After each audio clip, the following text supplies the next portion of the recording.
ইন্নাল্লাহা জামিলুন ইউহিব্বুল জামাল, আল্লাহ নিজে সুন্দর, সৌন্দর্যকে পছন্দ করেন। আল্লাহর চাইতে সুন্দর কিছু হতে পারে?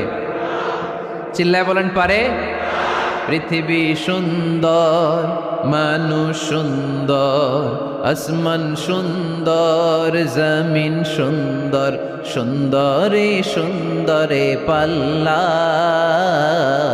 জানি না কত সুন্দর তুমি আল্লাহ, জানি না কত সুন্দর তুমি আল্লাহ। সুবহানাল্লাহ পড়েন। আল্লাহ তাআলা তার সৌন্দর্যকে সেদিন জান্নাতীদের সামনে তুলে ধরবে।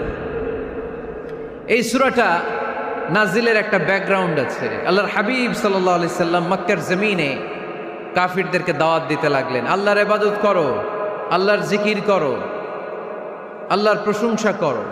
এরকম দাওয়াত দিতে দিতে কিছুদিন পরে বিষ্ণু ইসা ইসলাম বলতে শুরু করলেন, রহমানের ইবাদত করো।